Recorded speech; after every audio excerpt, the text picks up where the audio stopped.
আচ্ছা, চিকেন ভাজা তো বিভিন্ন ধরনের খেয়েছেন। এরকম চিকেন ভাজা খেয়েছেন কি জানি না। বাট একবার ট্রাই করে দেখুন, অনেক ভালো লাগবে। চিকেন নিয়েছি 500 গ্রাম। এর মধ্যে স্বাদ মতো লবণ, 1 টিস্পুন অফ ধনিয়ার powder, 1 teaspoon of chicken fry মশলা, 1 teaspoon of cornflour, 1 teaspoon of Kashmiri red chilli powder, আচ্ছা 1 টিস্পুন অফ বেসন, আচ্ছা 2 টিস্পুন অফ চিলি ফ্লেক্স।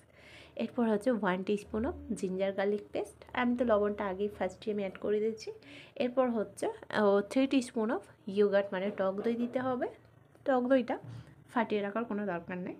আচ্ছা, এরপর হচ্ছে 1 টিস্পুন অফ আস্ত জিরা। এই সব কটাকে ভালো করে মিশিয়ে নিন। মিশিয়ে নেওয়ার পর 10 মিনিটের মতো রেস্টে রেখে দিন। তারপর কী করতে হবে, গরম তেলের মধ্যে একদম মুচমুচে করে ভেজে একবার ট্রাই করে দেখুন। মাশাআল্লাহ, অনেক ইউনিক একটা চিকেন ভাজা। একবার ট্রাই করে দেখুন, মাশাআল্লাহ অনেকটাই মজাদার।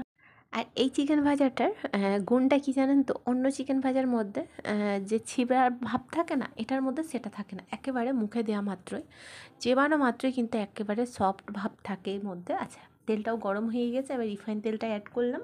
আপনারা চাইলে মাস্টার্ড অয়েলও অ্যাড করতে পারেন। তেলটা ভালো করে গরম হলে গ্যাসের ফ্লেম মিডিয়াম টু স্লো ফ্লেমে করে দেবেন। আর যেহেতু আমি 500 গ্রাম চিকেন নিয়েছি, হাফ হাফ করে ভাজবে। ফার্স্ট 250 গ্রাম দেবো, আর যখনই দেখবো নিচের পোর্শনটা লাল লাল হয়ে গেছে, পাল্টে দিয়ে একদম মুচমুচে হয়ে গেলে আবার কি ছেঁকে ছেঁকে তুলে নিন। আর গরম গরম পরিবেশন করুন। আর বাকি চিকেনগুলো একই সেম প্রসেসে ভেজে তুলে নিন। আশা করছি সিম্পল, ইজি, কুইক চিকেন ভাজা অবশ্যই ভালো লেগেছে। আর ভালো লাগলে অবশ্যই কমেন্ট বক্সে জানাতে ভুলবেন না। বাই দ্য ওয়ে, আপনারা দেখছিলেন ইউনিক কিচেন রেসিপি।